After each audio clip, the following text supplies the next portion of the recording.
Ya, pendengar roja yang dimuliakan Allah Subhanahu wa taala. Alhamdulillah kita akan simak kajian ilmiah edisi malam ini dalam tema kisah dan pelajaran dari atau potret kedermawanan si fakir dari Sahabiyun Jalil Uqbah bin Zaid radhiyallahu taala anhu yang akan disampaikan oleh Al-Ustaz Arman Halim Narafadhahullahu taala. Dan alhamdulillah beliau telah hadir di studio. Assalamualaikum Ustaz. Waalaikumsalam warahmatullahi. Bagaimana Ustaz keadaannya? Alhamdulillah khair. Alhamdulillah sehat. Baik, untuk menyingkat waktu antum bisa memulai kajian edisi malam kali ini. Fadhal Ustaz. Bismillahirrahmanirrahim. Innal hamdalillah nahmaduhu wa nasta'inuhu wa nastaghfiruh. Wa na'udzu billahi min shururi anfusina wa min sayyiati a'malina. May yahdihillahu fala mudilla lahu wa may yudlil fala hadiya lahu. أشهد أن لا إله إلا الله وحده لا شريك له وأشهد أن محمدا عبده ورسوله صلى الله عليه وعلى آله وصحبه وسلم تسليما مزيدا. Para pendengar yang dirahmati oleh Allah Subhanahu wa taala. Sebanyak ini kita belajar tentang agama, pendalaman tentang din, maka tentu pelajaran dengan metode kisah adalah salah satu metode yang sangat mudah dipahami dan dicerna oleh kita.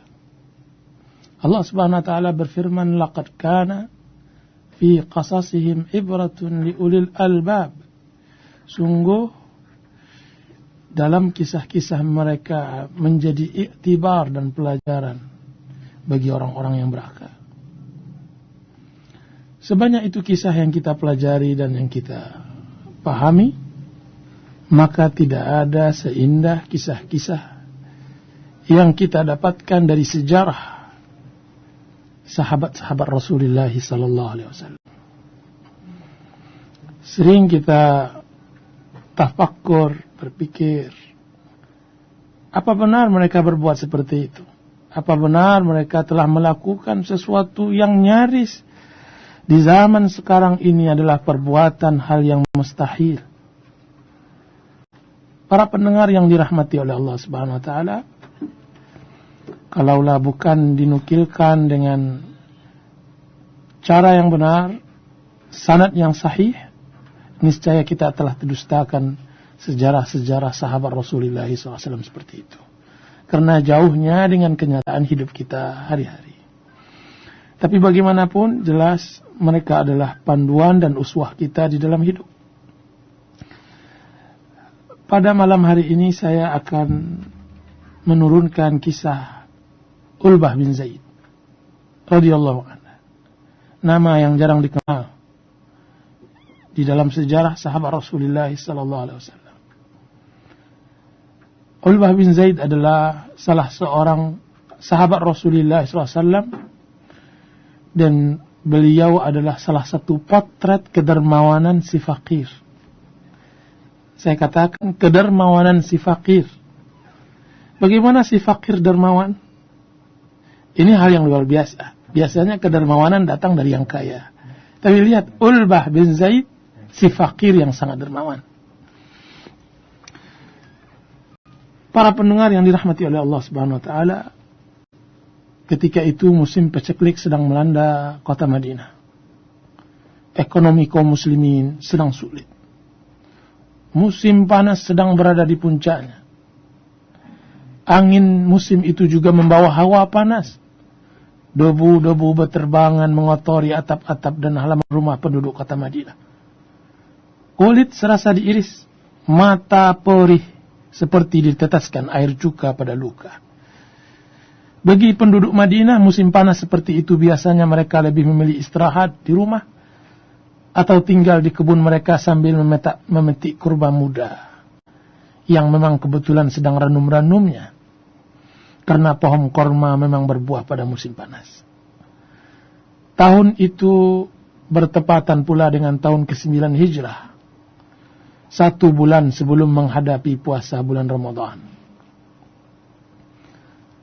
Akan tetapi bagi mereka, kalangan sahabat Rasulullah SAW, perkembangan kondisi politik Islam di Madinah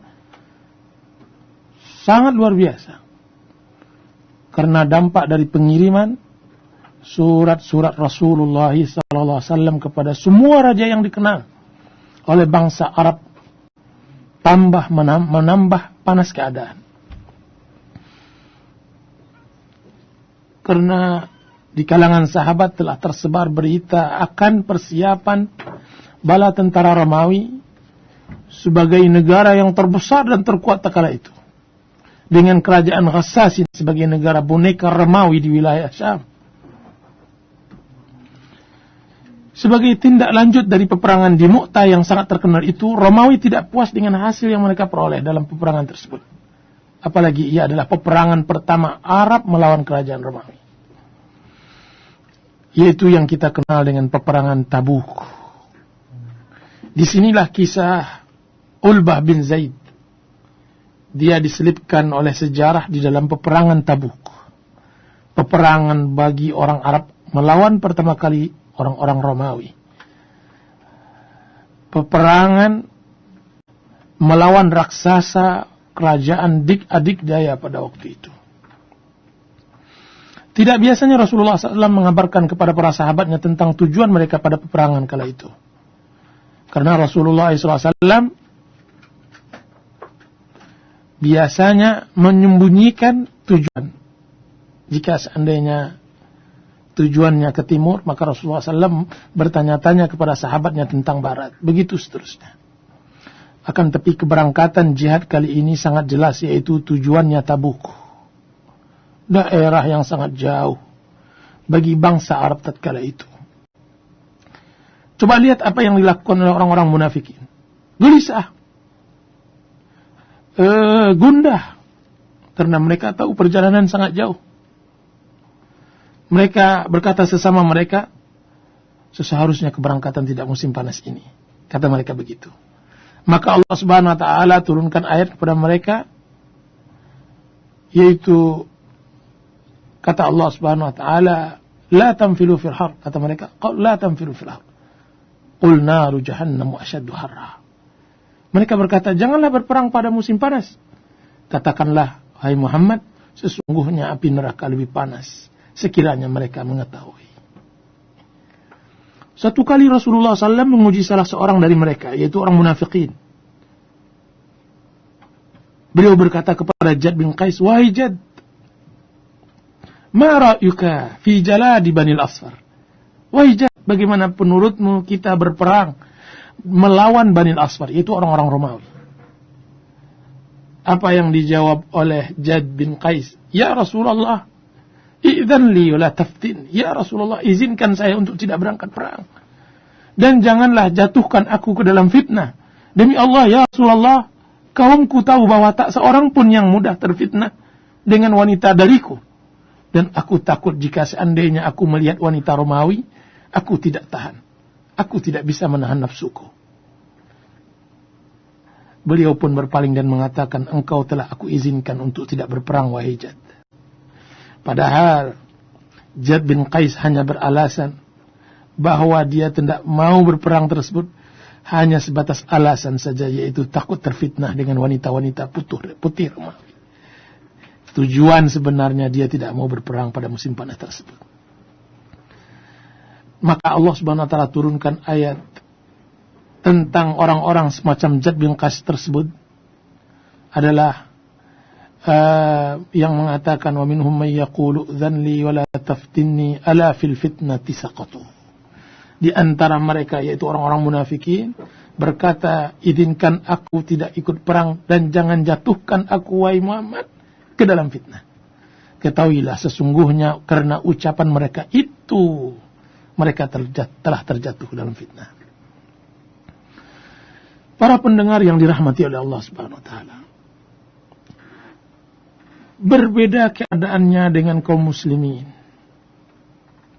Kaum muslimin yang mendengar seruan jihad di jalan Allah Azza wa Jalla, mereka berbondong-bondong datang memenuhi kota Madinah dari seluruh pelosok negeri. Bagaimana pula tidak mereka berjihad di jalan Allah Azza wa Jalla, sedangkan gerbang surga yang seluasnya luas langit dan bumi akan dibukakan untuk mereka. Wasari'u ila maghfiratin min rabbikum wa jannatin 'arduha as-samawati wal ardh. Bersegeralah kalian kepada pengampunan dari Rabb kalian dan surga yang luasnya seluas langit dan bumi. Dipersiapkan untuk orang yang bertakwa. Bagaimana mereka tidak berangkat jihad? Mereka tahu bahwa jalan yang tersingkat untuk berjihad maju ke medan perang, kemudian tertusuk, kemudian tercabik badan-badan mereka, kemudian mereka syahid. Ya ayyuhalladzina amanu hal adullukum ala tijaratin tunjikum min adzabin alim. Hai orang-orang yang beriman, maukah aku tunjukkan kalian sebuah perdagangan yang bisa menyelamatkan kalian dari azab yang pedih? Dari azab yang pedih. Bukan dari kesiksaan, kesengsaraan dunia yang kadang-kadang hanya 60 tahun. Sesengsara orang di dunia ini makan juga 1 kali 2 kali dalam sehari. Sesengsara orang di dunia ini masih juga dia bisa tersenyum. Akan tapi bagaimana sengsara orang di akhirat?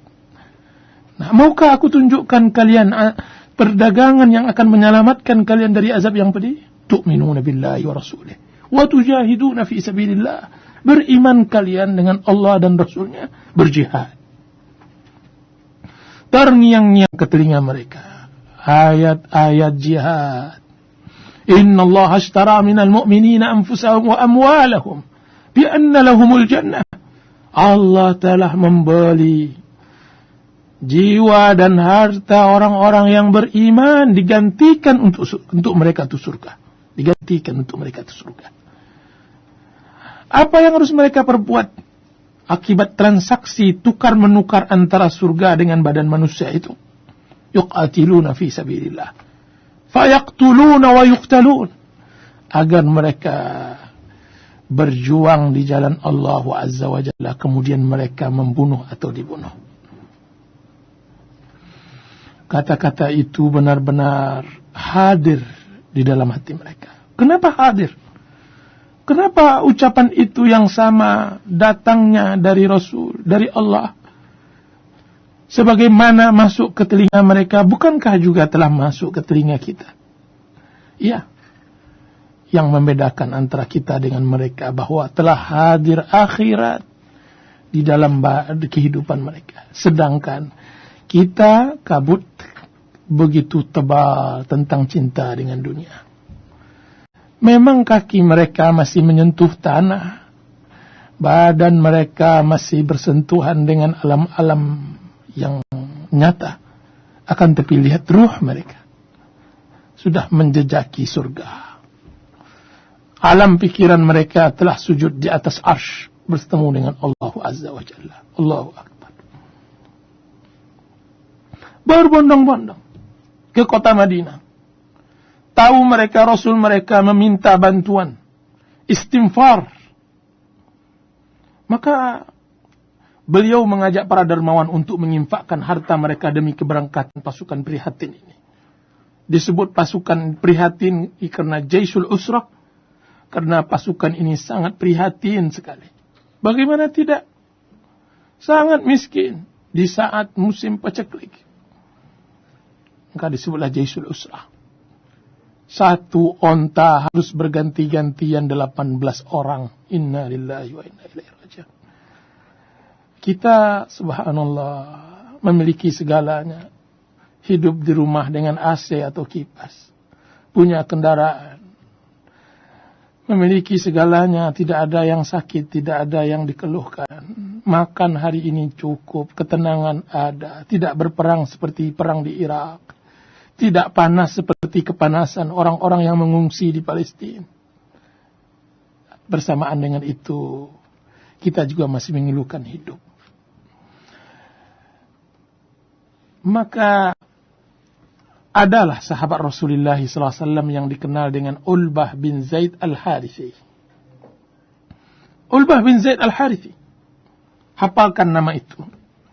Karena nama itu nama yang memang kita ambil, jarang disebut oleh orang, akan tetapi telah disebut oleh banyak makhluk Allah Azza wa Jalla di sisi Allah Azza wa Jalla.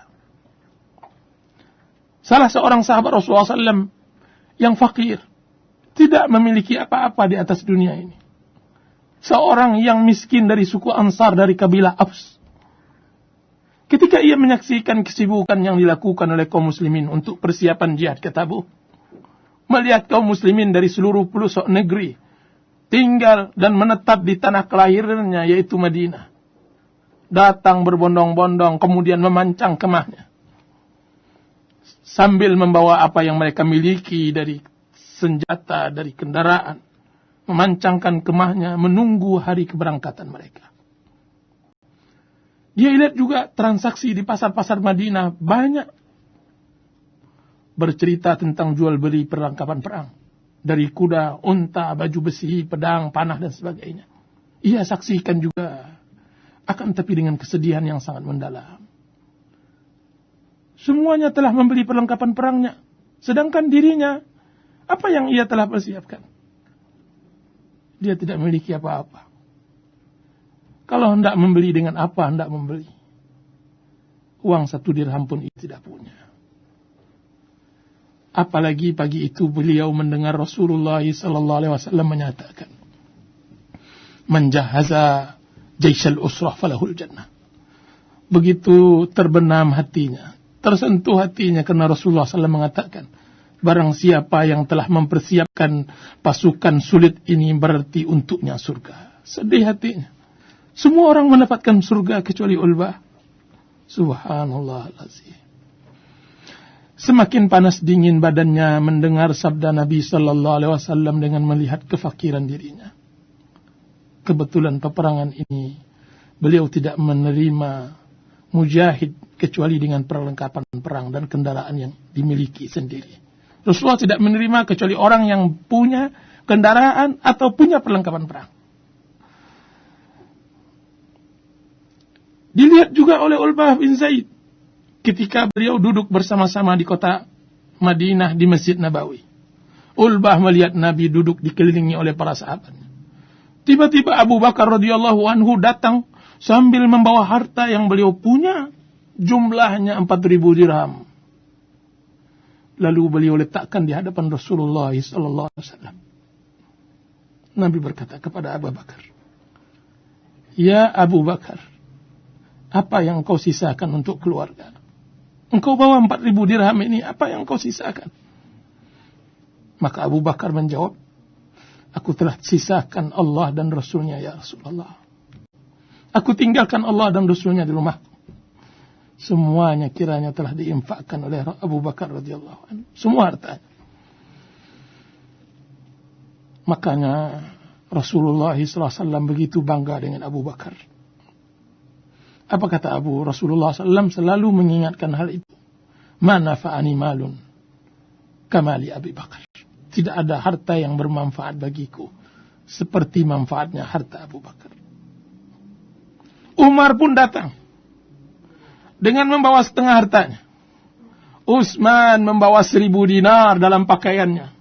Lalu beliau taburkan di pangkuan Rasulullah SAW. Beliau mengaduk-ngaduknya dan berkata, "Demi Allah, ma dharra Utsman, madza fa'ala ba'da al-yaum." Tidak ada yang membahayakan Utsman apapun ia perbuat setelah hari ini. Tahukah para pendengar yang dirahmati oleh Allah Subhanahu wa taala apa yang telah diperbuat oleh Utsman? Dia datang dengan 1.000 ontanya dari Syam, membawa segala isi dari onta tersebut, dari makanan, pakaian dan semacamnya. Tiba-tiba datanglah tengkulak-tengkulak hendak membeli perdagangan yang baru datang tersebut. Apa kata tengkulak tersebut? "Ya Utsman, kami beli 2 kali lipat." Tidak. Apa kata Utsman? Tidak. Ada di antara kalian yang lebih tinggi membelinya. "Kami beli 3 kali lipat." Tidak. Belum cukup 3 kali lipat. Akhirnya tawar-menawar, "Kami beli 10 kali lipat, wahai Utsman." Apa kata Utsman? "Tuan-tuan, ada di antara tuan-tuan yang hendak membeli 1.000 onta saya ini dengan 700 kali lipat." Apa kata mereka? Gila engkau Utsman. Siapa pula yang pernah menawar 700 kali lipat perdagangan yang engkau bawa ini? Apa kata Utsman? Akan tapi Allah telah menawarnya lebih dari 700 kali lipat. Allahu Akbar. Dia ucapkan, mathalul ladzina yunfiquna amwalahum fi sabilillah kamathali habbatin ambatat sab'a sanabila fi kulli sumbulatin mi'atu habbah. Seperti orang yang menginfakkan di jalan Allah Azza wa Jalla, seperti orang yang menanam satu buah dahan. Setiap dahan menumbuhkan batang, 7 batang, dan setiap batang menumbuhkan 100 biji.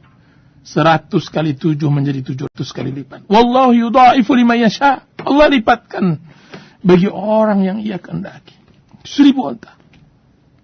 Saksikanlah wahai para tengkulak-tengkulak, sesungguhnya semua barang yang aku bawa tersebut telah aku infakkan semuanya di jalan Allah. Allahu Akbar.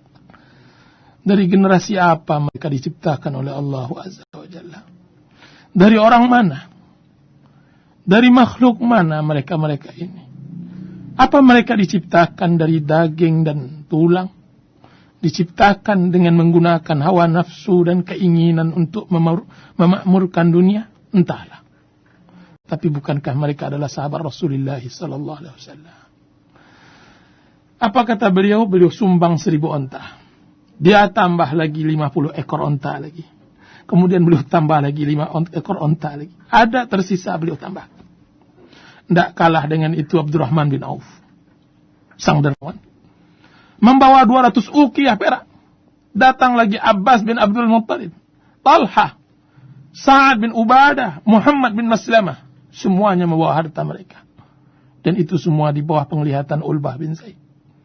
Sedangkan ia si fakir. Ulbah juga melihat sahabat yang tidak tergolong dari kalangan para berada berinfak juga mereka itu. Berinfak sesuai dengan apa yang mereka miliki. Ini Asim bin Adi radhiyallahu anhu membawa 90 wasak dari korma kebunnya. Sebagian membawa 2 mud. Bahkan 1 mud. 1 mud yaitu sebanyak 2 telapak tangan orang dewasa saja.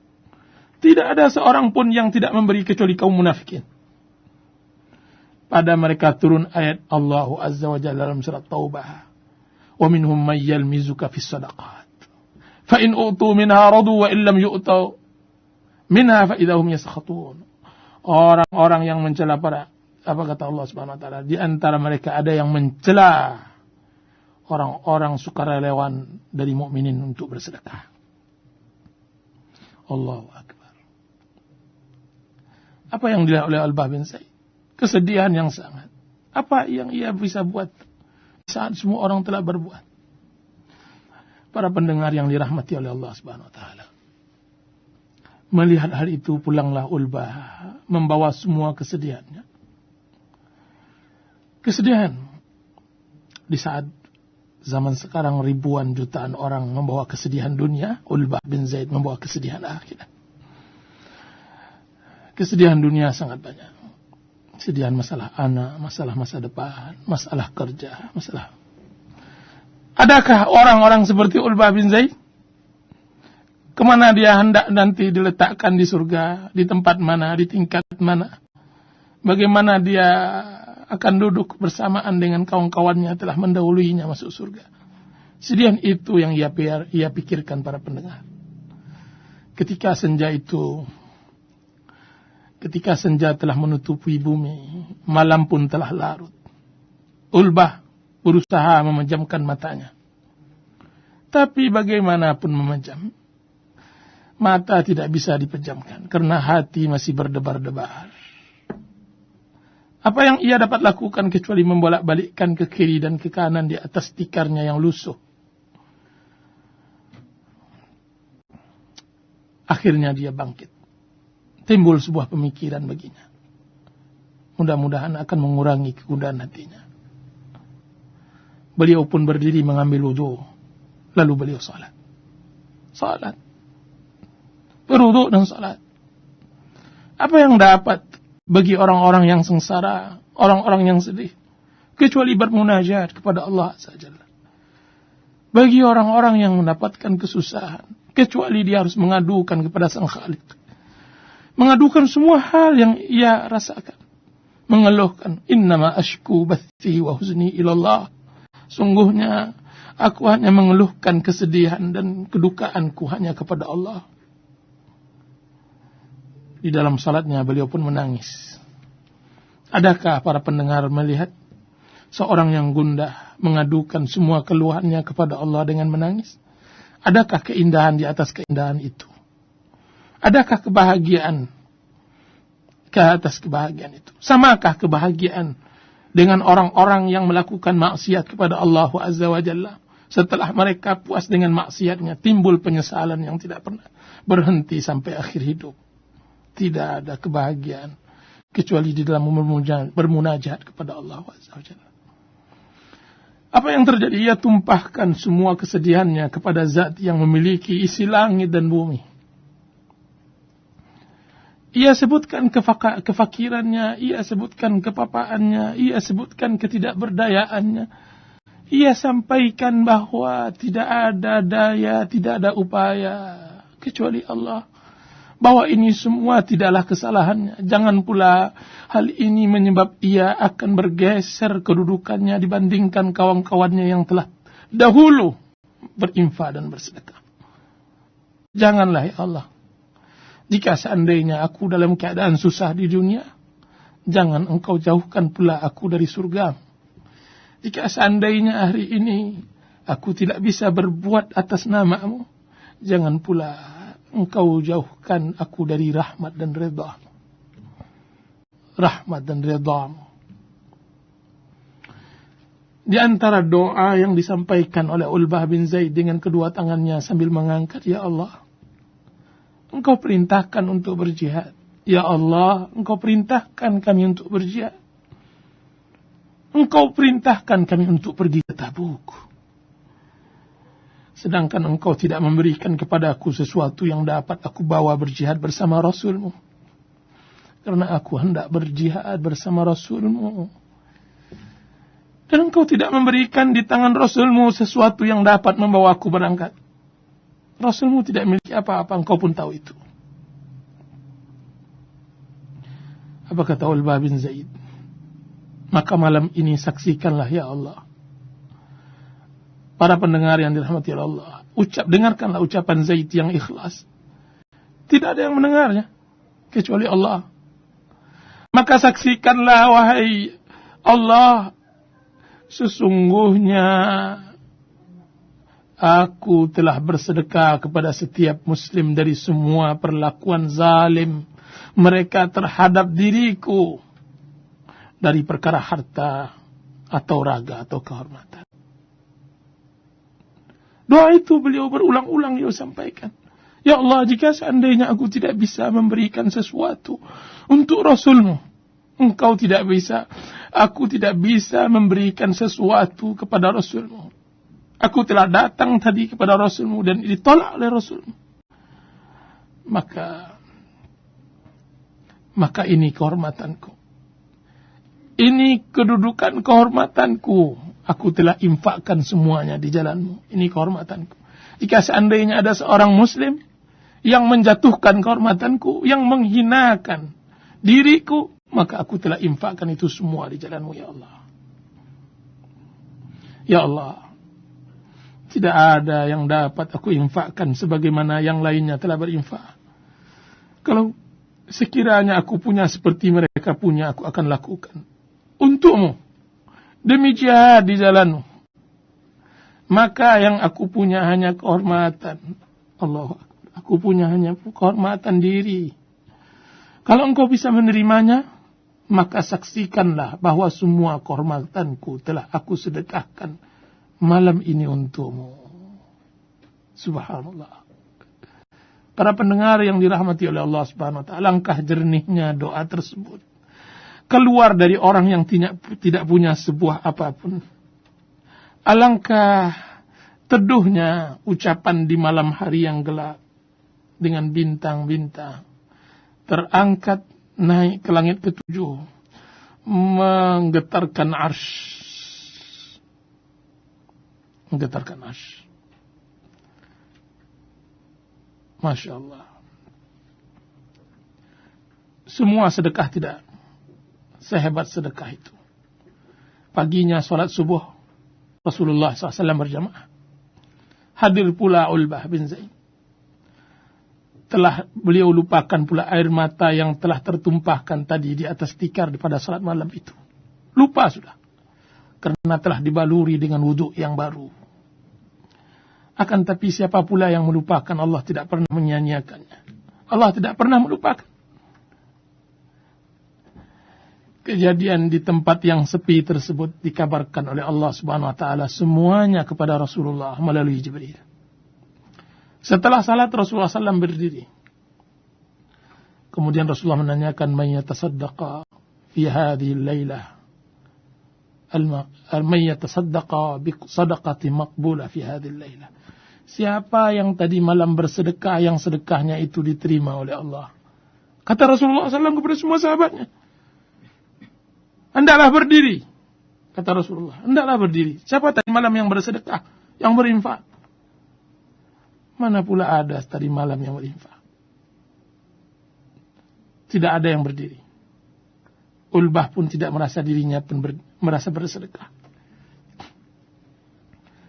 Akan tapi Rasulullah SAW mendekati Ulbah bin Zaid dan berkata, tercengang para sahabat Rasulullah SAW, tadi siang diusir oleh Rasulullah SAW karena ia tidak memiliki apa-apa. Kiranya Rasulullah SAW mendekatinya. Kemudian ia berkata, "Bergembiralah wahai Ulbah. Demi jiwa Muhammad berada di tangannya, sungguh sedekahmu malam dini hari tadi telah ditetapkan sebagai sedekah yang diterima oleh Allah Azza wa Jalla." Bagaikan aliran listrik yang langsung mengalir ke badan Ulbah bin Zaid. Cahaya kebahagiaan langsung membias di wajah Ulbah bin Zaid. "Benarkah ya Rasulullah?" Seakan-akan Ulbah bin Zaid bertanya-tanya, "Benarkah sedekahku yang tadi malam yang tidak seberapa, tidak ada apa-apanya, hanya sedekah kehormatan, diterima oleh Allah Azza wa Jalla?" Sungguh sedekahmu malam dini hari tadi telah ditetapkan sebagai sedekah yang diterima oleh Allah. Alangkah bahagianya Ulbah, para pendengar, bahwa doa yang beliau panjatkan tadi malam itu sebenarnya adalah upaya dan usaha dari orang yang tidak memiliki apa-apa. Kiranya Allah mendengar rintian dan jeritannya.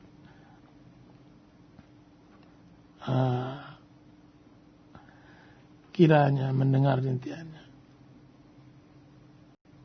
Begitulah para pendengar yang dirahmati oleh Allah Subhanahu wa taala. Sebelumnya Ulbah bin Zaid berkumpul dengan orang-orang yang senasib dengan Ulbah. Jumlah mereka bertujuh atau berdelapan.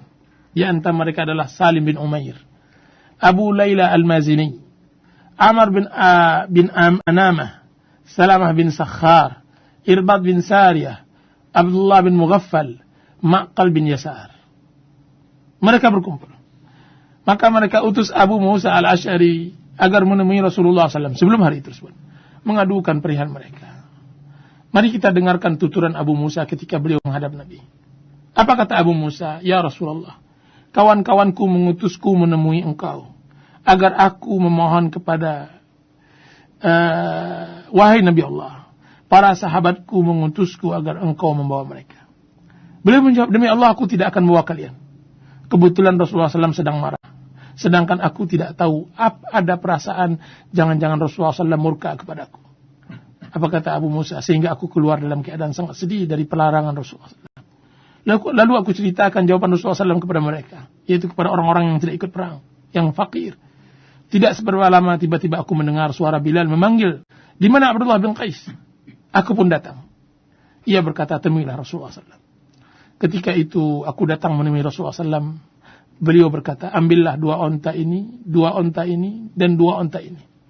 Keseluruhannya 6 onta yang telah beliau beli dari Sa'ad. Beliau melanjutkan, 'Bawalah ini kepada teman-temanmu dan katakan bahwa Allah atau Rasulullah membawa kalian dengan onta-onta itu.' Setibanya di hadapan mereka aku berkata, 'Sesungguhnya Rasulullah SAW telah membawa kalian dengan onta-onta tersebut. Demi Allah, aku tidak akan membiarkan kalian mengambilnya sampai kalian pergi denganku menemui orang yang telah mendengar perkataan Rasulullah SAW ketika tadi pertama aku meminta kepadanya. Lalu beliau menyerahkan onta-onta tersebut kepadaku, sehingga kalian tidak menyangka aku bercerita kepada kalian dengan sesuatu yang tidak beliau ucap. Mereka berkata kepadaku, demi Allah, engkau di sisi kami seorang yang jujur, dan kami akan melakukan apa yang kau sukai. Lalu Abu Musa berangkat dengan sebagian mereka menemui orang yang mendengar perkataan Rasulullah SAW tersebut kepada Abu Musa, lalu mereka menceritakan sesuai dengan apa yang disampaikan oleh Abu Musa.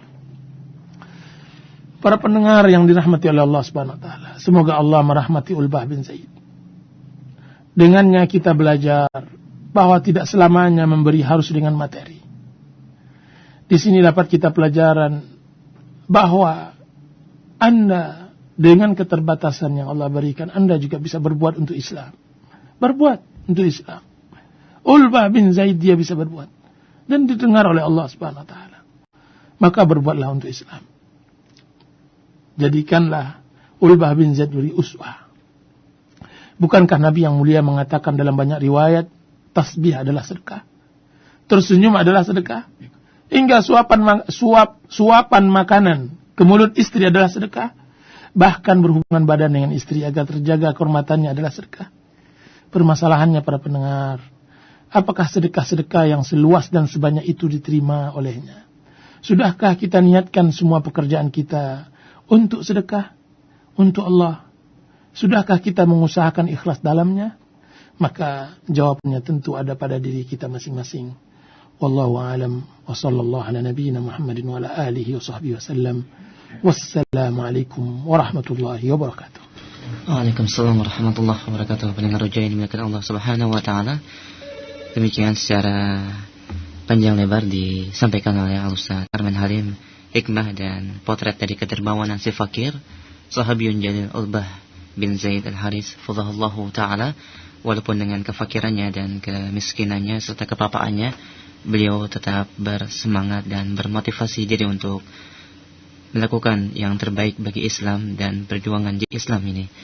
Dan kembali bagi para pendengar, antum bisa bertanya kepada Ustaz Arman perihal pembahasan malam ini tentang sedekah dan kedermawanan seseorang. Antum bisa menghubungi di line telepon 8236543 atau di line SMS di 0817-819185. Ada satu penelpon, Ustaz, kita angkat. Iya, silakan. Halo, assalamualaikum. Assalamualaikum. Halo. Waalaikumsalam, Ya. Pak. Dari mana? Bu Nani. Di mana? Depok ya, silakan. Assalamualaikum, Ustaz. Waalaikumsalam. Saya terus terang tadi mendengar cerita Ustaz ya, seolah-olah hal itu tidak pernah kita lihat pada zaman sekarang ini. Nah, melihat kondisi, perbedaan pada zaman para sahabat dengan zaman sekarang ini, kita lihat kondisi pemahaman agama orang-orang kaya dan orang-orang miskin zaman sekarang sangatlah berbeda dengan pada zaman sahabat ya. Nah, saya minta nasihat dari Ustadz, apa nasihat Ustadz untuk orang-orang kaya zaman sekarang ya, dan orang-orang miskin yang ada di Indonesia agar pemisah antara yang kaya dan yang miskin itu tidak terlalu jauh sehingga sehingga efek-efek dari kecemburuan sosial itu bisa diatasi. Itu aja. Assalamualaikum warahmatullahi wabarakatuh. Waalaikumsalam warahmatullahi wabarakatuh. Iya, bahwa yang kita lihat perbedaan antara miskin dan kaya pada zaman kita dengan pada zaman sahabat Rasulullah SAW, perbedaannya adalah bahwa orang kaya dan orang miskin di zaman Rasulullah SAW, pokok pikiran mereka, perhatian besar mereka di akhirat. Sedangkan orang zaman sekarang, yang miskin maupun yang kaya, tumpuan harapan mereka, pokok pikiran mereka, yang mereka pikirkan sehari-hari bagaimana dunia. Itu saja yang membedakan. Sehingga terjadi kesalahan. Kalau seandainya setiap muslim benar-benar menghadirkan akhirat di dalam kehidupannya, maka akan terjadi keserasian hidup. Maka si miskin dia akan hidup dengan qanaah sesuai dengan rezeki yang Allah berikan, dan si kaya hidup dengan kedermawanan. dari apa yang Allah telah berikan nikmat. Tapi kalau seandainya dunia menguasai kita, maka akan terjadi kesebalikannya. Si kaya hidup dengan ketamakan dan kebakhiran, dan si miskin hidup dengan menengadahkan tangan, menunggu, dan juga rakus terhadap apa yang ada di tangan orang-orang kaya. Makanya Islam memberikan konsep bahwa semua bentuk dunia ini harus dialas dengan akhirat. Harus dihadirkan dalam hati kehidupan akhirat. Para pendengar yang dirahmati oleh Allah Subhanahu wa taala. Umur umat manusia 60 tahun. Apakah sebanding dengan 50.000 tahun di padang mahsyar? Akan tapi begitulah. Allah mengatakan wal akhiratu khairun wa abqa. Akhirat lebih baik dan lebih kekal. Kan tapi bersamaan dengan itu Allah mengatakan bal tu'sirunal hayatad dunya. Kan tapi bersamaan itu kalian tetap mendahulukan dunia. Permasalahannya ada pada masalah ini. Yaitu seberapa jauh akhirat ada di dalam hati kita sehingga kita bisa mengaplikasikannya. Coba lihat apa yang terjadi di zaman kita sekarang. Dan terkhusus di Indonesia, kita tidak berbicara negara lain. Indonesia yang kita cintai. Indonesia yang kita hidup dan lahir dan kita bangga dengannya. Akan tetapi itulah yang terjadi. Negeri yang kaya raya, negeri yang memiliki semuanya. Nikmat Allah Azza wa Jalla yang Allah telah berikan kepada kita. Kita sia-siakan. Kita tidak syukuri, kita tidak nikmati. Persis nantinya kita takutkan seperti yang terjadi pada Ma'rib. Ketika Allah berikan kepada mereka kemakmuran dengan adanya dam Ma'rib. Yang ada di dalam surat An-Naml atau Qasas. Apa yang terjadi? Kekayaan tersebut menjadi bala dan musibah bagi penduduknya. Ini yang terjadi pada kita. Kalau seandainya Anda ingin melihat itik mati di lumbung, atau ayam mati di lumbung, itik mati di air, maka inilah kita. Kita miskin di negeri kaya. Kita papa di negeri kaya, di negeri mampu. Kita tidak bisa berbuat di negeri kita sendiri. Kenapa itu? Karena memang kita tidak hadirkan akhirat di dalam kehidupan kita.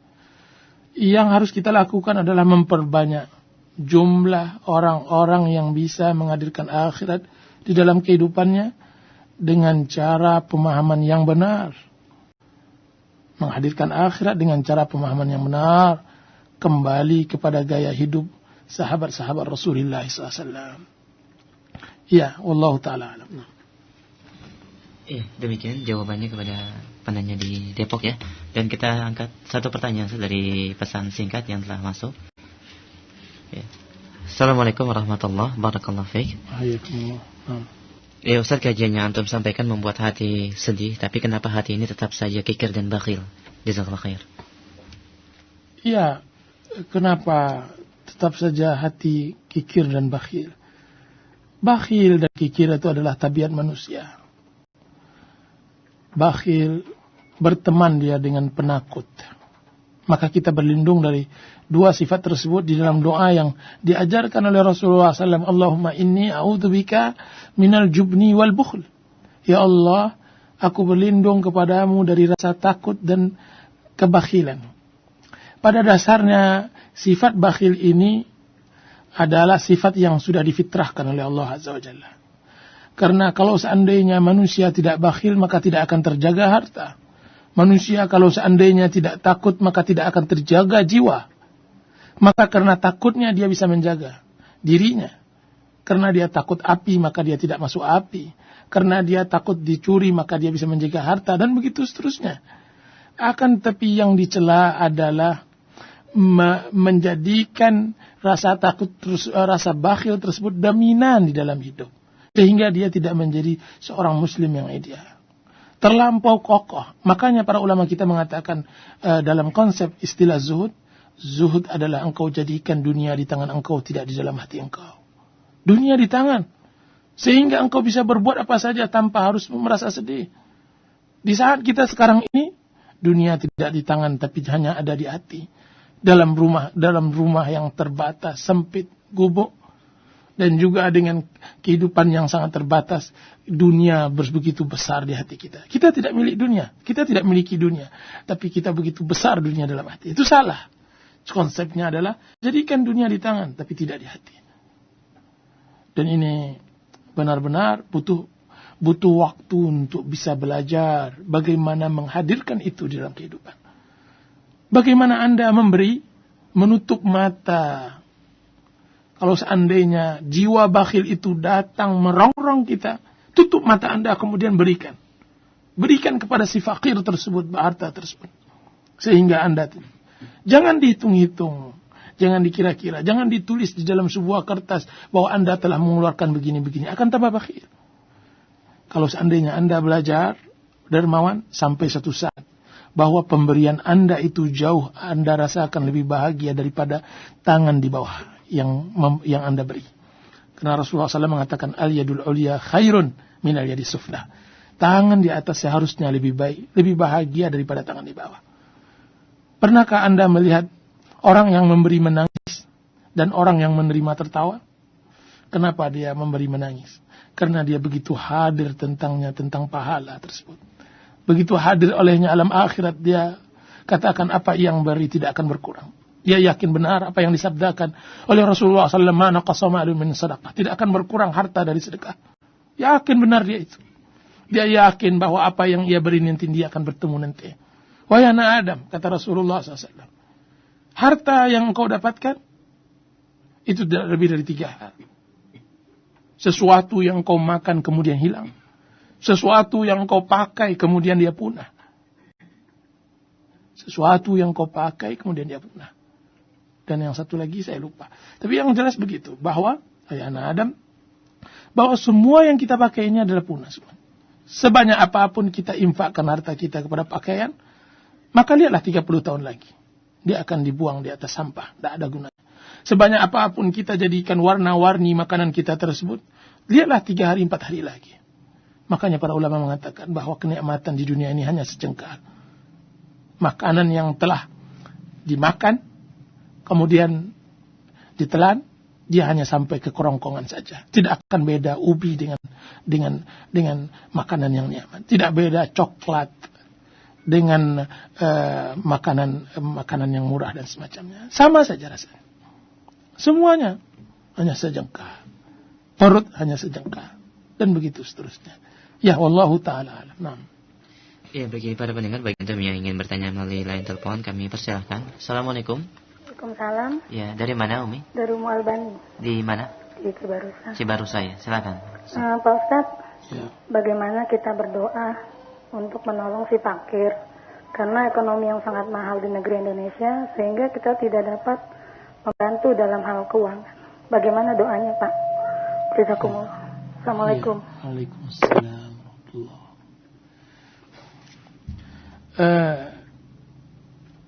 Doa yang harus kita sering-sering melakukan, doa yang diajarkan oleh Rasulullah SAW, doa yang lengkap untuk kebaikan dunia dan akhirat.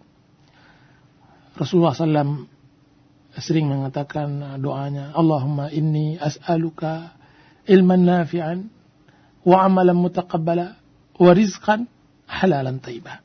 Ya Allah, aku memohon kepadamu ilmu yang bermanfaat, ilmu yang menghadirkan kita kepada kehidupan akhirat. Amalan mutaqabbala, amal yang diterima, tidak ada bid'ah, tidak ada pelanggaran. Wa rizqan halalan taibah, rizki yang halal lagi baik. Rizqan halalan taibah. Selalu berikan seperti itu, doa. Doa untuk kita dan untuk kaum muslimin. Ya. Wallahu ta'ala alam. Nah. Kita angkat kembali satu penelpon. Assalamualaikum. Waalaikumsalam. Dengan siapa Pak, di mana? Di Keranggan, Pak. Di Keranggan. Pak siapa ini? Dengan Abu Rafi. Abu Rafi, silakan. Anak mau tanya, Dan. Hari ini ada Ikhwan nanyain anak, tanya, kalau Ikhwan menemukan seseorang sholat, walau beliau ingin jadi makmum di antara sholat dia, itu katanya dengan kode-kode tertentu atau apakah Pak gimana cara mengetahui? Pak terputus-putus, bisa diulang kembali? Supaya Taib. ya supaya mereka mengetahui Iya, maaf ya, terputus-putus. Suara antum mungkin minta diulangi kembali nanti ya. Cari posisi yang lain. Ya. Assalamualaikum. Waalaikumsalam. Ya, dari mana Pak? Dengan Bapak Fuad di Depok. Ya, silakan Pak. Iya, assalamualaikum Ustaz. Waalaikumsalam warahmatullahi. Ini Tad, anak minta nasihat gitu Tad.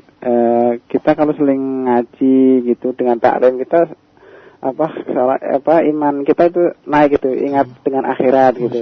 Ya. Tapi setelah kita kerja, sibuk dengan pekerjaan, jadi seolah-olah kita udah lupa dengan akhirat, iman kita menurun dan mau ibadah pun agak malas gitu Tad. Nah, nasihatnya gimana Ustaz agar bisa jalan, agar setiap saat kita bisa selalu ingat dengan akhirat gitu Ustaz. Jazakallah. Assalamualaikum. Assalamualaikum warahmatullahi wabarakatuh. Pertanyaan Bapak itu persis dengan pertanyaan Hanzalah kepada Abu Bakar radhiyallahu anhu yang mengatakan, ya Abu Bakar, nafaqa Hanzalah. Wahai Abu Bakar, Hanzalah munafik. Apa kata Abu Bakar? Apa pula itu ya Abu Hanzalah? Ucapan apa pula yang kau ucapkan itu? Apa kata Hanzalah? Ya Abu Bakar, ketika kita duduk bersama Rasulullah SAW, ingat kita akan akhirat. Akan tapi ketika kita bergaul dengan anak istri dan kita coba pula untuk hidup di dunia, maka lupa kita akan akhirat. Apa kata Abu Bakar? Saya juga merasakan sebagaimana yang kau rasakan, wahai Hanzalah. Ayolah kita datang kepada Rasulullah SAW. Dikabarkan oleh Abu Bakar tentang apa yang disebutkan oleh Hanzalah. Apa kata Rasulullah SAW? Ya Hanzalah, sa'atan sa'ah. Wahai Hanzalah, hidup ini sa'atan sa'ah. Engkau gunakan kesempatan demi kesempatan. Wallahi law tadumuna ala ma antum alai la safahatkumul malaika fi turuqikum wa fi furushikum. Demi Allah, wahai Hanzalah, jika seandainya kalian dapat bertahan mengingat akhirat selalu seperti itu, niscaya malaikat akan turun menyalami kalian di jalan-jalan, di kasur-kasur. Akan tetapi saat dan saat, akan tetapi menggunakan kesempatan sejenak-sejenak. Maka para ulama mengatakan bahwa jiwa itu ada iqbal dan idbar. Ada datang keinginan untuk berbuat baik, dan ada futur, ada keinginan untuk tidak mau berbuat baik. Nah, ketika diri itu datang hendak ingin berbuat baik, gunakan kesempatan. Gunakan kesempatan. Jangan biarkan ia dalam kelalaian. Gunakan. Tapi ketika dia hendak futur, dia tidak mau, dia ajak mengaji, dia dan semacamnya, maka siasati diri. Akan tetapi jangan sampai Anda melakukan maksiat. Karena melakukan maksiat adalah pengurangan modal, dan itu tidak boleh.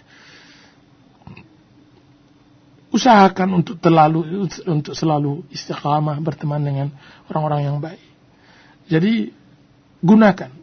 Dan itu yang terjadi pada orang-orang saleh. Tidak semua waktu mereka semangat selalu, tidak semuanya. Akan tetapi kelebihan mereka dengan kita, mereka benar-benar menggunakan waktu hadirnya hati tersebut dengan untuk kebaikan secara maksimal. Gunakan yang maksimal. Banyak orang-orang yang hadir kepadanya keinginan untuk berbuat baik, tapi dia tidak melakukan secara maksimal, sehingga dia lalai. Tapi bersamaan dengan itu, sesungguhnya ulama mengatakan kebaikan akan melahirkan kebaikan. Jika seandainya Anda melakukan kebaikan hari ini, maka akan datang kebaikan besok lagi. Jika seandainya Anda bersedekah hari ini, maka datang sifat lain, kebaikan lain yang akan berteman. Apa kata salaf? Saya melakukan kebaikan berharap, bukan berharap besar dengan kebaikan tersebut, akan tapi saya berharap besar dengan saudara-saudaranya. Dan aku melakukan keburukan bukan begitu takut sekali dengan keburukan tersebut, akan tapi yang aku takutkan adalah saudara-saudaranya. Nah, ini yang harus kita hati-hatikan. Wa amma man a'ta wattaqa wa saddaqa bil husna fasanuyassiruhu lil yusra. Orang yang biasa hidupnya memberi, mempercayakan hari akhirat. Wa amma man a'ta wattaqa wa saddaqa bil husna, maka Allah akan mudahkan hidupnya. Sebaliknya, wa amma man bakhila wastaghna wa kadzdzaba bil husna fasanuyassiruhu lil usra. Orang yang bakhil, tidak membutuhkan lagi akhirat dan mendustakan surga, maka akan kami susahkan hidupnya. Maksudnya kami mudahkan untuknya kejahatan, keburukan. Nah, berupayalah untuk selalu berbuat baik di lingkungan yang baik, berpikiran yang baik. Insyaallah taala Anda akan bisa terjaga dari maksiat Allah Azza wa Jalla. Nah. Ya, demikian, dan kita angkat kembali satu penelpon. Assalamualaikum. Halo. Ya, dari mana, Pak? Halo. Nah. Assalamualaikum Bapak. Ya, Waalaikumsalam warahmatullahi. Saya sangat tersentuh dengan cerita Pak Ustaz tadi tentang Ulbah bin Zaid. yang dermawan. Ulbah bin Zaid. Ya. Tapi saya lebih sedih lagi dengan saya boleh curhat Pak Ustaz, boleh cerita sedikit kepakiran daripada saudara dan orang tua kami yang fakir dalam ilmu. Bagaimana tips atau saran Pak Ustaz doa yang pasti dijabah orang tua yang selama ini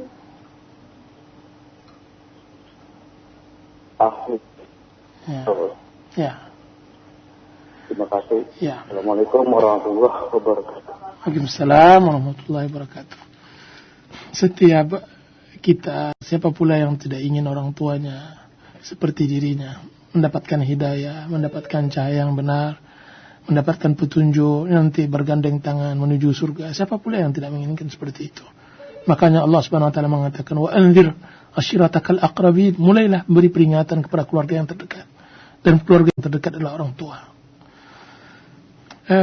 Masalah memberi tuntunan hidayah kepada orang tua di daerah kita ini dan semacamnya, keinginan untuk menuntut ilmu, belajar din dan semacamnya, ini butuh terapi yang cukup panjang dan juga pengorbanan yang cukup berat dan juga kesabaran yang mana butuh siasat juga, siasat.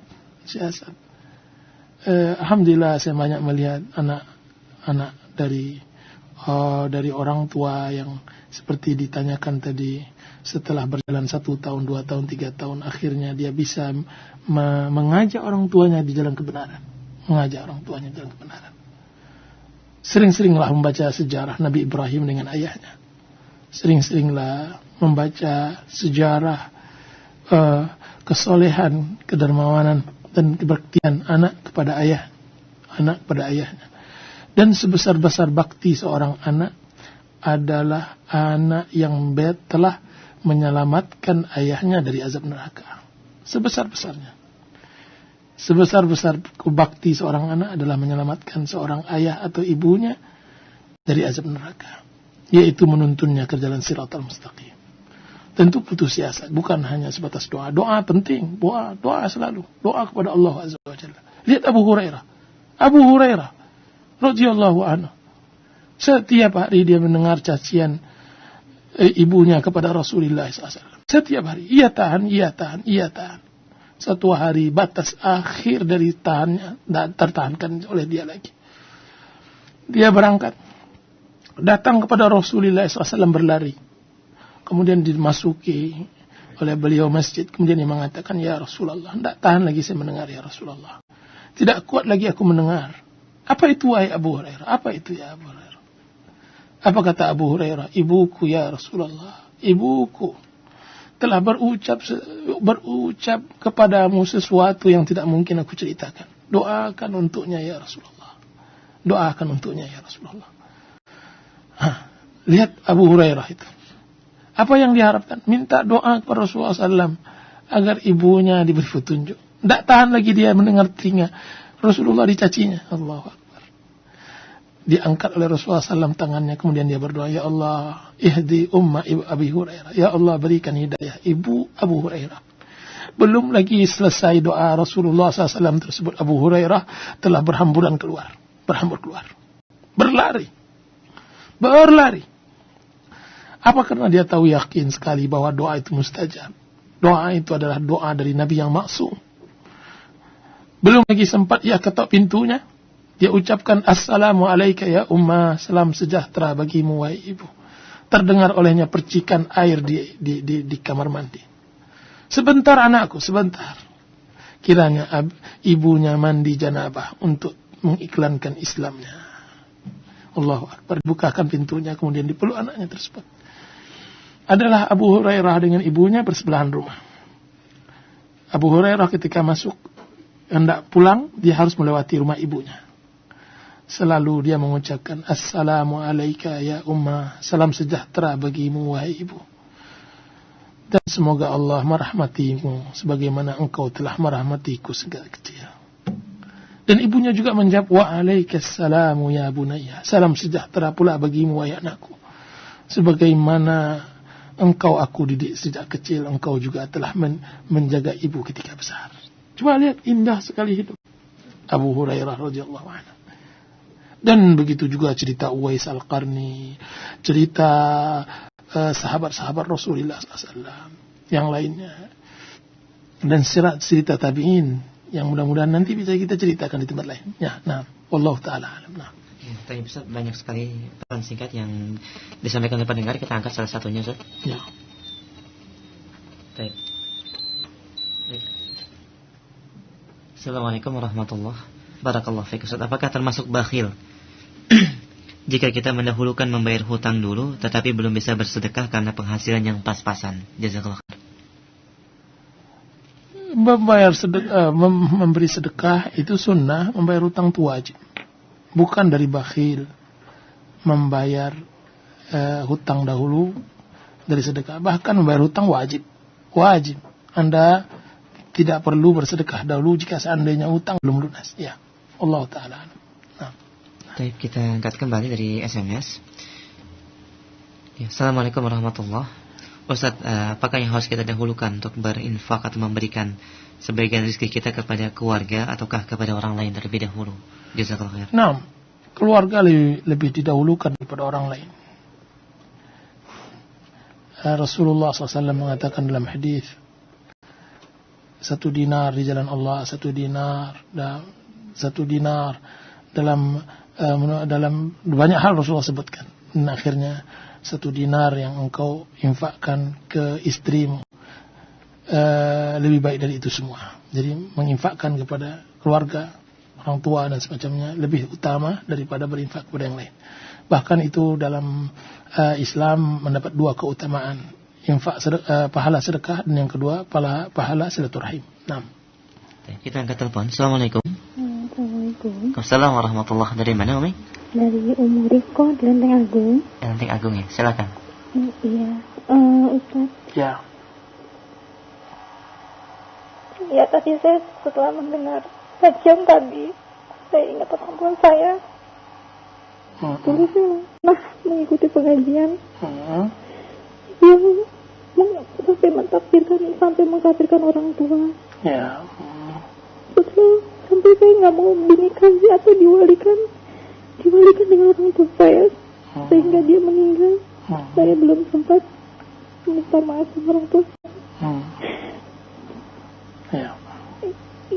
Jadi sekarang saya bagaimana dengan cara untuk menebus kesalahan saya pada orang tua saya yang sudah meninggal. Itu sih aku. Assalamualaikum warahmatullahi wabarakatuh. Para pendengar yang dirahmati oleh Allah Subhanahu wa taala, begitulah bahwa hendaknya dalam bersikap, berbuat, mengatasnamakan agama hendaklah benar-benar mengacu kepada Al-Quran dan Hadis. Apa yang kita lakukan karena semangat kadang-kadang memberikan sesuatu yang memang akhirnya penyesalan. Dan yang terjadi bagi ibu yang bertanya tadi, mudah-mudahan Allah Subhanahu wa taala mengampuni beliau yang telah meninggal dan juga mengampuni kesalahan kita. Dan yang harus kita lakukan adalah bertaubat kepada Allah Azza wa Jalla dari kesalahan dan pemahaman tersebut. Sungguhnya seorang muslim maksum jiwanya, darahnya dan hartanya ketika dia bersyahadat, kecuali ada hal-hal yang nyata menurut Islam, kekufuran atau syirik yang dapat mengeluarkannya dari Islam setelah semua penghalang-penghalang tersebut tidak ada pada dirinya. Nah, sekarang ibu telah meninggal. Apa yang harus kita lakukan sebagai seorang anak? Pertama, mendoakannya. Doakan. minta ampun kepada Allah Subhanahu wa taala agar Allah Subhanahu wa taala meringankan azab kuburnya. Doakan bahwa kita selalu doakan kepada Allah Subhanahu wa taala agar kita diridhai olehnya, karena ridho orang tua adalah ridho Allah fi ridhol walidain. Mintakan selalu maaf dan doa kepada kerabatnya. Apa kata sahabat Rasulullah SAW, salah satu bentuk berbakti kepada orang tua adalah menjalin silaturahim dengan famili dan teman-temannya. Di sini ada hikmah kenapa di dalam berbakti dengan orang tua, yaitu berbuat baik dengan teman-temannya agar nanti teman-temannya tersebut mendoakan, aduh baik sekali anak si fulanah yang meninggal, semoga Allah merahmatinya. Dapat doa itu, Masya Allah, mudah-mudahan pintu langit terbuka, Allah mustajabkan. Adalah Abdullah bin Umar satu hari berjalan dengan menggunakan kendaraan, kemudian dilihat ada orang tua lewat, kemudian dia turun, kemudian dia belikan serbannya, belikan semuanya, dia angkatnya di atas kudanya, kemudian dituntun. Ketika ditanya, ya fulan, bukan Abdullah bin Umar, Umar bin Khattab. Wahai Umar, apa yang kau lakukan kepada orang tua yang badui tersebut? Apa katanya? Dia adalah teman bagi Khattab, bagi ayahnya, teman. Masya Allah, berbuat baik dengan teman-temannya adalah salah satu bentuk berbakti kepada orang tua. Nah, yaitu mungkin ibu yang bisa saya sampaikan dengan keterbatasan waktu. Wallahu ta'ala alam ya. Baik, Ustaz, kita angkat kembali dari penelpon. Assalamualaikum. Halo, ya, assalamualaikum. Waalaikumsalam. Dari mana, Umi? Bu Ida di Bekasi. Ya, silakan kepada Ustaz. Iya, ini assalamualaikum Ustaz. Waalaikumsalam warahmatullah. Ini saya mau tanya, bagaimana cara mengajarkan dan menanamkan tentang akhirat kepada anak yang masih duduk di bangku SD. Itu aja. Assalamualaikum. Assalamualaikum. Allah Ustaz. Mengajarkan anak yang masih di bangku SD agar kepada Allah Subhanahu akhirat kepada Allah, apa yang diajarkan Rasulullah SAW kepada sahabat-sahabat kecil. Lihat Rasulullah mengatakan kepada Abdullah bin Abbas, ya ghulam, ihfazillah yahfazuk, ihfazillah tajid tujahak. Wahai anakku, jagalah Allah, niscaya Allah akan menjagamu. Jagalah Allah, niscaya engkau dapatkan Allah di hadapanmu. Nah, menghadirkan selalu, walaupun anak itu tidak berpikir, maksudnya belum sampai cernaannya ke sana, tapi kita takutkan ia dengan keberadaan Allah, bahwa hal ini dimurkai Allah dan semacamnya. Kedepannya nanti dia dewasa, dia akan bisa memahami. Jadi mengajarkannya adalah menghadirkan selalu Allah Subhanahu wa taala dan hari akhirat, bahwa kalau engkau melakukan ini berkat pahala. Coba misalnya salah satu contoh, kita di majelis ta'lim hendak bersedekah, misalnya Rp1.000 atau Rp500. Coba kita berikan kepada anak tersebut, bilang kepada dia, tolong masukkan ini ke kas itu, ke tabungan itu. Dia suruh dia. Nah, bisikkan kepada dia, nah, kalau seandainya kita bersedekah, Allah Subhanahu wa taala akan berikan ganjaran yang banyak. Walaupun dia masih kecil. Biasakan begitu. Ajarkan dia menolong orang. Nah, dengan menolong orang begini, engkau begini, dan begitu terusnya. Dia akan bertanya, apa itu ibu? Kenapa harus dengan membuang duri di tengah jalan kita masuk surga? Dia akan bertanya, apa itu surga? Apa itu Allah dan semacamnya. Nah, kita terangkan sesuai dengan pemikiran mereka. Tidak masalah dahulu mereka tidak mengerti semuanya, karena memang sesuai dengan keterbatasannya. Akan tapi perlu bahwa anak-anak ini dia bermuamalah dengan kita bukan bukan hanya dengan hafalan yang mereka miliki yang luar biasa, akan tapi juga alam khayal yang sangat tinggi. Kadang-kadang alam khayal itu tidak terpikirkan oleh kita. Nah, kita berbicara dengan alam khayal mereka juga, alam pikiran mereka. Kita berbicara dengan itu sesuai dengan kemampuan mereka di dalam mencerna. Wallahu ta'ala alam ya. Ya, saat kita angkat pertanyaan dari SMS dari Murli di Cinere. Assalamualaikum warahmatullahi wabarakatuh. Ustaz, bagaimana ketika kita mendapatkan gaji yang menetap dari orang yang kita bekerja padanya, sementara kita juga niatkan untuk sedekah atas tenaga kita tersebut? Apakah itu termasuk sedekah? Jazakallahu khair. kita mendapatkan gaji, kemudian kita meniatkan juga pekerjaan yang kita lakukan tersebut sedekah. Tenaga yang kita pakai. Tenaga yang kita, ya itu diniatkan semuanya bahwa apa yang kita lakukan untuk Allah Azza wa Jalla. Niatkan amal dunia untuk Allah Azza wa Jalla. Mudah-mudahan itu adalah bentuk sedekah. Cobalah lihat Rasulullah mengatakan, suatu suap yang kau berikan kepada istrimu, dan suapan tersebut adalah kewajiban bagi suami. Tapi Rasulullah mengatakan sedekah. Cobalah berhubungan badan. Padahal berhubungan badan tersebut adalah nafsu. Untuk melepaskan nafsu syahwat suami atau kita. Itu disebut Rasulullah SAW sedekah. Menunjukkan bahwa sedekah itu masuk dalam semuanya. Bahkan tasbih, zikir, subhanallah, sedekah. Menunjukkan bahwa sedekah itu luas. Sedekah itu luas. Bahwa apa yang bisa mendatangkan pahala itu sedekah. Ya Allah Ta'ala alam. Baik, kita angkat satu penelpon. Assalamualaikum. Waalaikumsalam warahmatullahi. Ya, dari mana Umi? Dari Mustika Jaya. Mustika Jaya Bekasi ya? Iya. Ya, silakan kepada Ustaz. Ustaz, saya mau bertanya, boleh nggak kalau saya mendoakan seseorang itu agar dia tidak terlalu sibuk di dunia, kemudian kepada orang tua juga agar dia tidak terlalu mencintai dunia gitu. Salah nggak itu ya dok kalau saya sering mendoakan itu?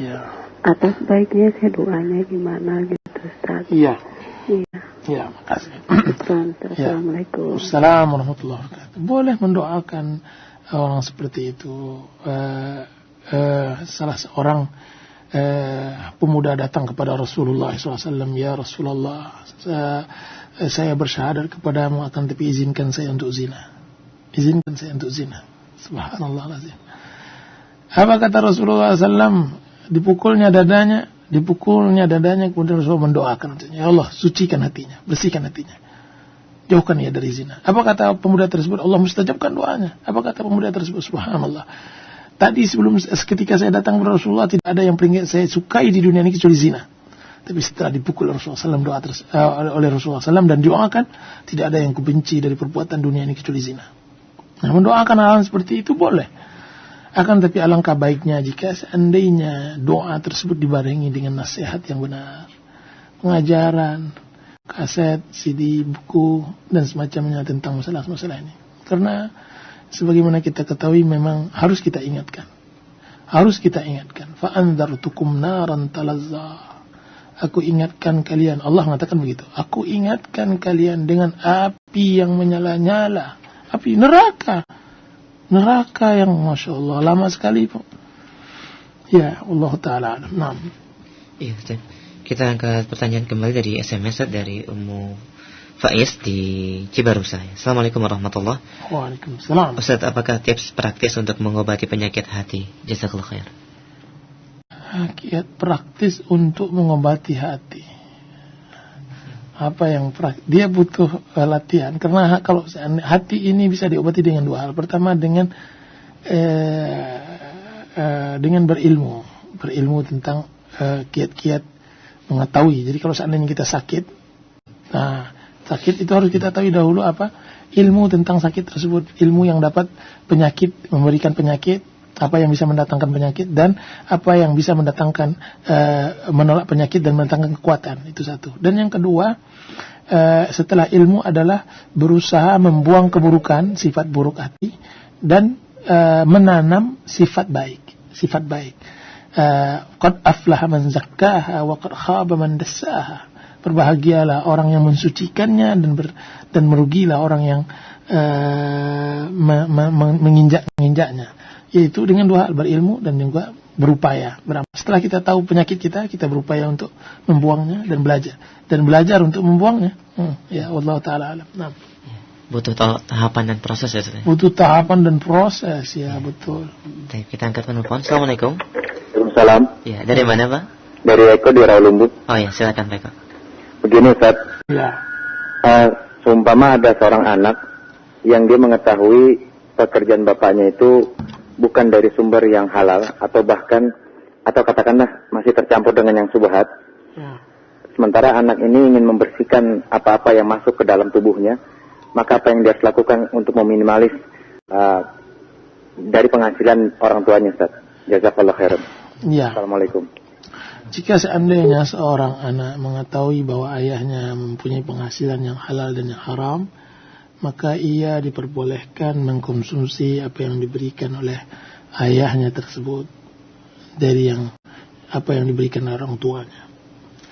Karena apa yang diberikan oleh orang tuanya kepadanya yang dihitung adalah yang halalnya, sedangkan yang orang tuanya menanggung yang haramnya. Kecuali jika seandainya orang tuanya tersebut semua pemasukannya haram, maka dalam hal ini sang anak menggunakan fasilitas hidupnya dari orang tuanya sekedarnya dalam keadaan darurat, makan secukupnya, dalam artian cukup untuk hidupnya, pakaian cukup untuk hidupnya, dan begitu seterusnya. Cuma dalam hal ini adalah menasihati orang tua, meringankan maksiatnya, dosa-dosanya dan semacamnya. Akan tapi untuk minimal pemberiannya saya rasa lebih baik. Saya tidak mendapatkan hal itu, boleh dia menggunakan hartanya. Semua yang diambil dari orang tuanya dari harta itu dihitung yang halalnya. Jika seandainya dia mempunyai dua pemasukan, maka apa yang diberikan oleh suami kepada anak dan istrinya itu dibilang teranggap halal. Apa yang dikonsumsi oleh dia berarti yang haramnya, gitu. Ya Allah Ta'ala. Baik, Ustaz, kita angkat kembali dari SMS dari Umayyah di Narogong. Assalamualaikum warahmatullahi wabarakatuh. Ustaz, bolehkah Anda menginfakkan harta suami yang telah diserahkan pengaturannya kepada Anda? Jazakallahu khair. Diserahkan pengaturannya, ya, boleh memberi sedekah kepada siapa saja yang dilihat oleh istri yang itu berasal dari harta suami. Para sahabiyat berinfak itu rata-rata adalah harta suami-suami mereka, dan itu tidak kita dapatkan riwayat mereka izin dahulu dengan suami mereka. Hukum asalnya apa yang telah diserahkan oleh suami untuk digunakan itu diperbolehkan untuk memberinya. Dan juga hadis-hadis istri-istri Rasulullah SAW bersedekah itu adalah pemberian Rasulullah SAW untuk kehidupan istri-istri beliau. Apa yang untuk itu beliau infakkan menunjukkan itu boleh. Allah Ta'ala alam. Iya, kita angkat penelpon. Assalamualaikum. Assalamualaikum, Pak, dari Depok. Iya, silakan. Assalamualaikum Ustaz, saya mau tanya lagi nih. Dalam Undang-Undang Dasar itu fakir miskin dan anak-anak terlantar dipelihara oleh negara ya. Bagaimana dengan konsep Islam ya? Apakah hal tersebut juga fakir miskin tersebut juga menjadi jaminan pemerintah Islam? Mohon dijelaskan. Dan kenyataannya pemerintah sekarang ini tidak, fakir miskin dan anak-anak terlantar itu tidak dipelihara, hanya sebagian kecil. Itu apakah nanti diminta pertanggungjawabannya? Itu saja. Assalamualaikum warahmatullahi wabarakatuh. Ya, jadi dalam konsep Islam bahwa fakir miskin dalam pemerintahan Islam jelas itu tanggung jawab pemerintah. Itu yang dilakukan oleh Rasulullah SAW. Bahkan hutang piutang Rasulullah SAW tanggung semuanya. Barang siapa yang mempunyai hutang kepadaku, aku yang bertanggung jawab. Maka Rasulullah SAW bertanggung jawab. Dan itu dilanjutkan oleh Abu Bakar, Umar, Utsman, Ali, dan khilafah setelahnya. Bersamaan dengan itu, bukan hanya Islam, dalam konsep Islam bukan hanya negara yang bertanggung jawab, akan tapi syariat juga mendorong kaum muslimin untuk juga ikut serta bertanggung jawab dengan pemeliharaan itu, anak yatim, fakir miskin, janda dan semacamnya. Nah, jika seandainya ada pemerintahan tidak perhatian dalam ini, maka akan diminta oleh Allah Subhanahu wa taala pertanggungjawabannya. Apa kata Umar bin Khattab, demi Allah, sesungguhnya jika seandainya hilang satu ekor kambing di Sungai Furat dari kambing zakat, niscaya Umar akan ditanyakan tentang masalah itu. Kalau seandainya itu hanya hilang satu ekor kambing zakat, bagaimana dengan hilangnya mata pencarian, masukan orang-orang manusia yang mereka adalah makhluk Allah Azza wa Jalla yang paling mulia. Tentu tanggung jawabnya sangat besar sekali. Dan ini hendaklah diperhatikan oleh pemerintahan kita, orang-orang yang membawahi kaum muslimin dan manusia lainnya. Hendaklah mereka bertakwa kepada Allah. Hendaklah mereka benar-benar bertakwa kepada Allah dalam masalah ini. Allah Ta'ala. Nah. Baik, Ustaz, kita angkat satu pertanyaan dari pesan singkat. Assalamualaikum warahmatullahi wabarakatuh. Ustaz, bagaimana sikap kita apabila mendapati orang-orang yang meminta-minta sedekah di dalam mobil mobil dan di pasar-pasar dan di tempat-tempat lain, serta bagaimana sikap kita terhadap pengamen. Apakah kita harus tetap mengasihinya karena khawatir itu dari penghasilan yang haram, atau kita khawatir akan terus-terusan dia akan meminta kepada kita? Jazakallahu khair. Wallahi, sifat peminta-minta ini tidak dianjurkan oleh Islam. Tidak dianjurkan. Tidaklah, kata Rasulullah SAW, tidaklah seseorang selalu minta-minta kecuali Allah Subhanahu Wa Taala nanti bangkitkan dia dalam keadaan tidak wajahnya tidak berkulit, ya, tidak ada mempunyai kulit lagi, itu tengkorak aja, karena tidak ada rasa malunya, dan ini dilarang oleh Islam. Akan tapi bersamaan dengan itu, Islam menganjurkan orang untuk memberi, yang mampu untuk memberi siapapun yang datang. Dalam hadis, berikanlah sedekahmu walaupun orang tersebut di atas kudanya. Allah Ta'ala alam tentang kesahihannya, tapi itu yang saya pahami, bahwa berikanlah sedekahmu walaupun dia sedang di atas kuda. Coba bayangkan, di atas kuda, dia orang kaya. Jadi saya katakan ada perbedaan. Kalau seandainya memang ada orang yang datang, dia fakir, berikan aja. Terutama di negeri kita ini, yang memang kepada siapapun Anda berikan, memang dia adalah orang fakir, insyaallah ta'ala. Kecuali pemusik dan pengamen, saya melihat tidak memberikannya, karena apa yang mereka lakukan dengan musik-musiknya itu akan takut ta'awanu 'alal itsmi wal 'udwan, tolong menolong atas dosa dan kesalahan. Ya Allah Ta'ala alam.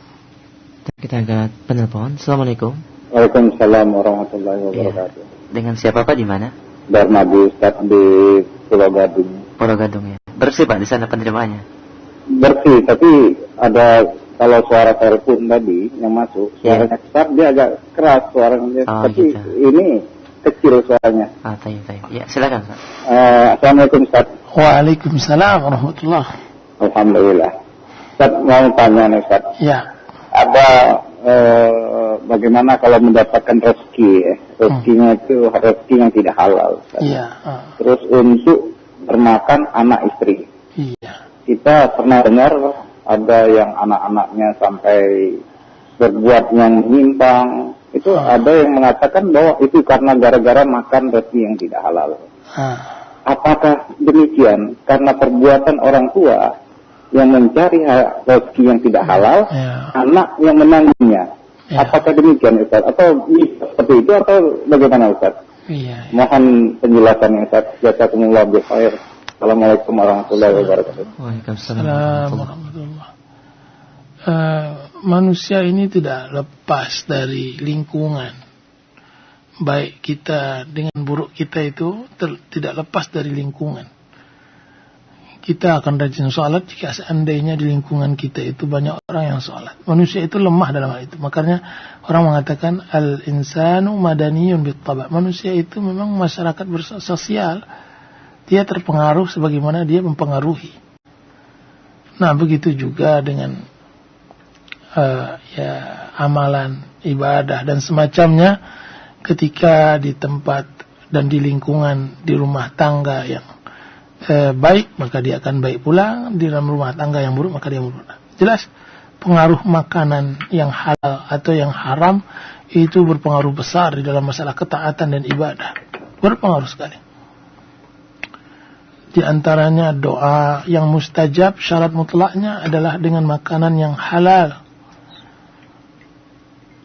Jika seandainya seorang muslim tidak makan yang halal, maka kadang-kadang menjadi salah satu penghalang dari dimustajabkannya doa. Abu Bakar mengatakan, ma nabata min haram, ma kullu lahmin nabata min haram fannaru ahqqu bih. Setiap daging yang tumbuh dari yang haram, maka neraka lebih layak baginya.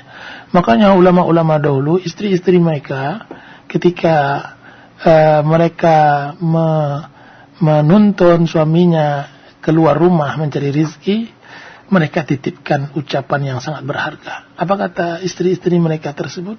Ya zauji, nasbiru alal ju' wal atash, wala nasbiru alal nar. Wahai suamiku yang kami cintai. Dia pegang anaknya, kemudian dia ucapkan, wahai suamiku, Kami bisa sabar atas lapar dan haus, akan tetapi kami tidak sabar dengan azab neraka. Nah, jadi ini berpengaruh besar. Makanya jangankan masalah makanan, masalah ibadah orang tua berpengaruh kepada anak. Apa kata Ibnu Qayyim rahimahullah ketika orang Quraisy yang mematahkan gigi Rasulullah SAW di perang Uhud? Apa katanya? Kata Ibnu Qayyim dalam kitab Bada'iul Fawaid, maka kata rawi bahwa menjadi turun-temurun bahwa gigi orang yang mematahkan gigi Rasulullah SAW itu akhirnya berapa bulan setelah itu rontok, busuk, dan itu turun kepada anak pinanya. Apa kata Ibnu Qayyim? Begitulah kesialan maksiat, turun-temurun jadinya. Dan itu akibat ulah orang tua. Jadi pengaruh dosa terhadap anak keturunan kita itu besar. Sebagaimana kesolehan berpengaruh kepada anak orang tua. Apa kata sebagian salaf? Wahai anakku, tahuilah, ayahmu menambah salat untuk kesolehanmu. Ayahmu menambahkan salat untuk kesolehanmu. Coba lihat, subhanallah alazim. Apa kata Allah Subhanahu wa taala dalam Al-Qur'an? Wa ammal jidaru fakana lighulamaini yatimaini fil madinati wa kana abuhuma salihan. Ketika Khidir berusaha membangun membangun dinding di salah satu kampung yang mereka tidak diberi makan, dijamu di sana, dibangun dinding. Apa kata Allah Subhanahu wa taala melalui lisan Khidir melalui lisan Allah apa kata Khidir? Adapun dinding tersebut saya bangun karena dinding tersebut adalah milik dua anak yatim. Dan anak yatim ini orang tuanya soleh. Coba lihat. Apa kata ulama tafsir? Coba lihat kesolehan orang tua mempengaruhi penjagaan Allah Subhanahu wa taala kepada anaknya. Allah jaga anaknya tersebut. Karena di dalam dinding tersebut Allah simpankan harta karun orang tua tersebut sehingga nanti dewasa mereka dapatkan harta karun dalam keadaan aman. Iya, begitu Allah taala. Nah. Kita angkat satu pesan singkat dari Akhi Tugiman di Wanaherang. Ustaz, bagaimana kiat-kiat agar setelah bersedekah itu tidak timbul rasa ria? Karena sering apabila habis sedekah, ya setelah mengeluarkan sedekah, timbul rasa ria dalam hati kita. Jazakallahu khair. Apa kata ulama? Saya merasa aneh, katanya. Saya tidak melihat sesuatu yang tumbuh luar biasa seperti ria. Ketika saya tebas dia sampai ke akar-akarnya, besok pagi dia tumbuh dengan bentuk yang lain. Luar biasa itu ucapan. Ketika saya tebas, yaitu dia bersihkan sampai ke akar-akarnya, besoknya tumbuh lagi dengan bentuk yang lain. Begitulah ikhlas, begitulah ria dan semacamnya. Makanya seorang hamba di dalam memuamalah dengan Allah, dia harus menjaga 3 hal. Satu amal itu dia jaga 3 hal. Pertama, awalnya, apakah dia ikhlas? Yang ketiga, ketika dia berbuat. Yang ketiga, ketika setelah berbuat. Jadi dia harus menjaga amal itu 3 kali. Pertama sebelum, yang ketiga sedang, yang ketiga setelah. Apa kiat-kiat untuk ikhlas supaya jangan ria setelah kita beramal? Kiat-kiatnya adalah menghadirkan bahwa apa yang kita berikan itu tidak lain adalah titipan Allah Azza wa Jalla. Allah yang punya, bukan kita. Kita hanya perantara. Mau kita atau tidak, itu saja. Itu pun di bawah takdir Allah Azza wa Jalla. Itu yang pertama. Dan yang kedua adalah bagaimana menjaga ikhlas, berupaya menyembunyikan sehingga jangan diketahui oleh orang. Karena menampakkannya itu kemungkinan besar adalah sarana untuk ria. Allah Ta'ala alam. Nah, itulah. Karena singkat waktu kita cukupkan dengan jawaban itu. Ya. Mungkin pertanyaan tadi akhir saja dari kajian kita malam ini, mungkin satu kesimpulan akhir. Kesimpulan akhir adalah para pendengar yang dirahmati oleh Allah Subhanahu wa taala, bahwa setiap muslim apapun kekurangannya dia bisa berbuat untuk Islam, untuk dirinya, untuk menyelamatkan dirinya dari api neraka. Nah, yang kita inginkan dalam kajian kita pada hari ini, berbuatlah. Semoga Allah Subhanahu wa taala melihat dan Rasulullah SAW juga melihat. Wa qul i'malu fasayarallahu amalakum wa rasuluh. Atau semoga Allah Subhanahu wa taala menuliskan yang ada di dalam sahifah baikan amal kita menjadi amal yang diterima oleh Allah Subhanahu wa taala. Naam. Mudah-mudahan ada manfaatnya. Sallallahu ala nabiyina Muhammadin wa ala alihi wa sahbihi wasallam. Wassalamualaikum warahmatullahi wabarakatuh.